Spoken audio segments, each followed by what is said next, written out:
Hello YouTube, this is ChardarYuGiOh with another YGO Omega daily duel video, and today we are playing some more Drytron.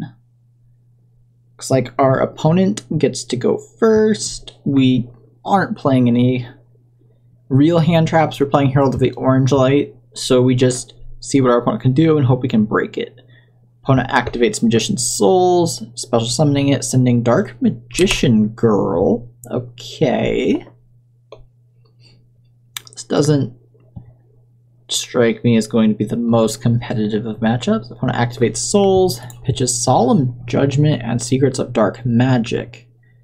Activates Dark Magical Circle. I would not get rid of Solemn Judgment. That feels like a very powerful card. Does not get anything off Circle. Activates Upstart to draw a card.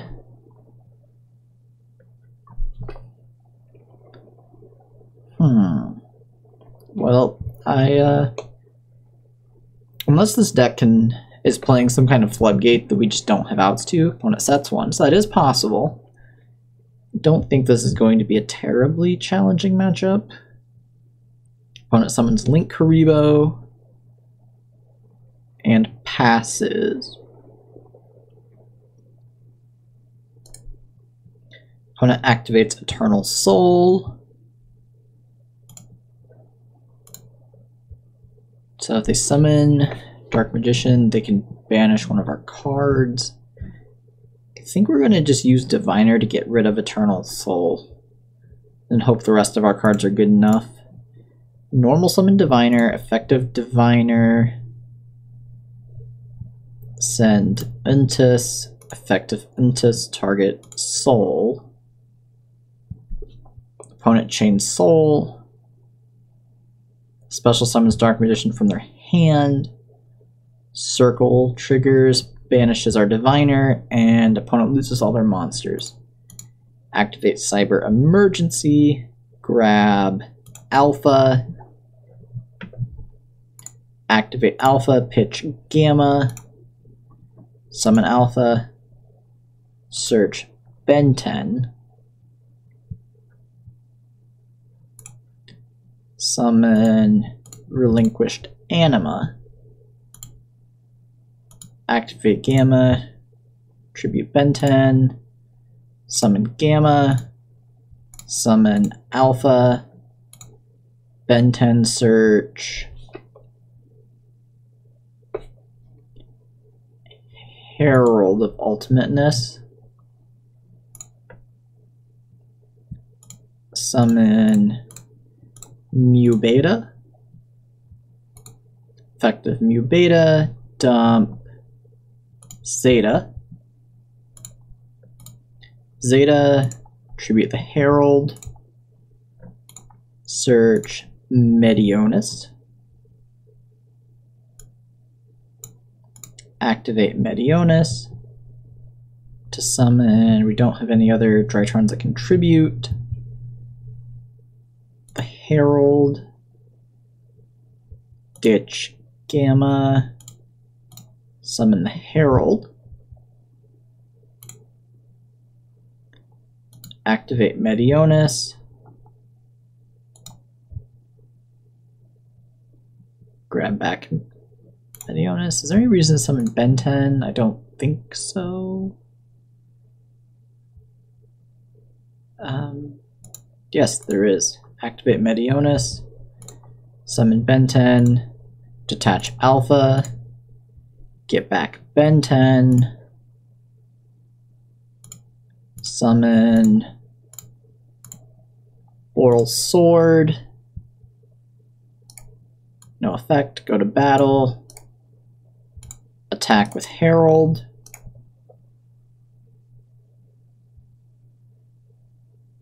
attack with Sword,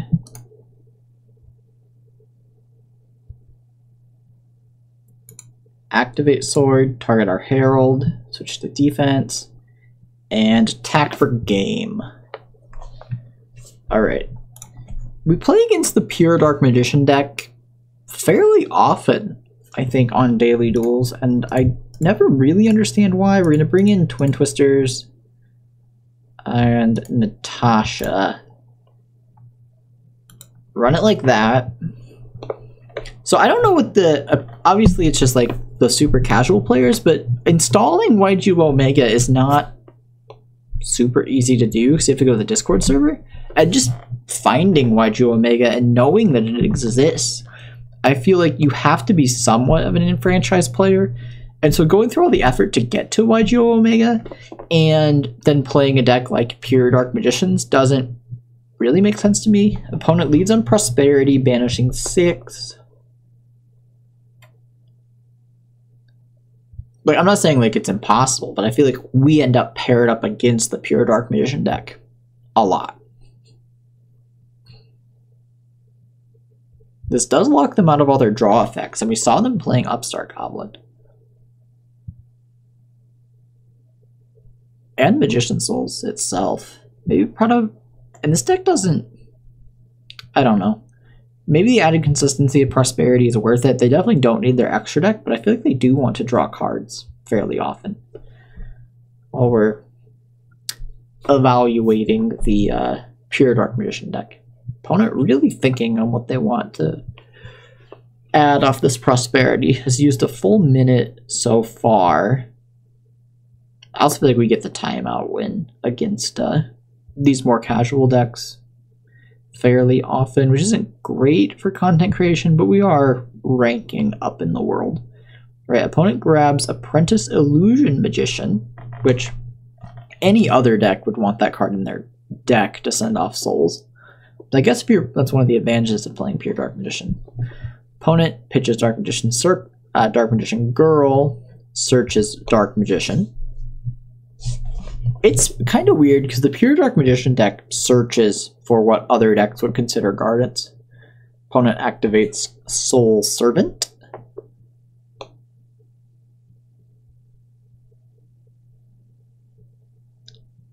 Puts Rod on top. Soul Servant is actually a decent draw card. They can't use it because of Pot of Prosperity, but the draw effect is fairly notable. We draw Preparation of Rites. We're going to lead on Nova. Summon Alpha.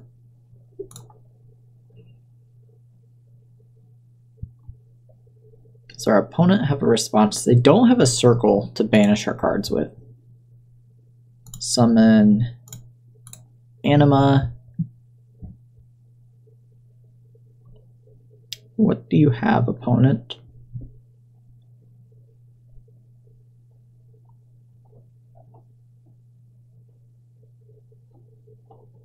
Activate Preparation of Rites. Grab Ben 10. Effective Alpha, tribute Ben 10. Alpha, add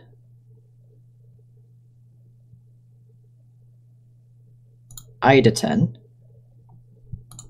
Effective Ben 10, search Diviner.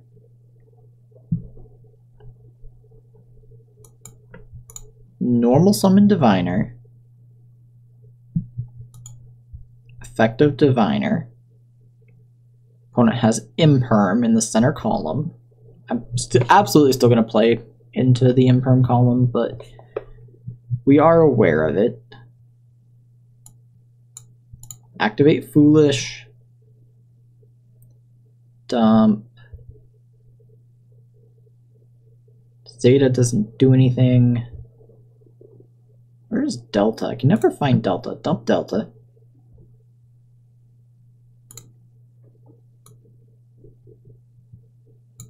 Activate Delta, tribute Ida 10. Delta, reveal Medionis. We draw another Herald. That's not bad. Overlay Mu Beta. Opponent has Judgment, pays 4,000 life points. Okay. Activate Medionis. Grab back Ben 10, tribute Gamma. activate Gamma, tribute Ben 10, Gamma, grab back Alpha, effective Ben 10, search,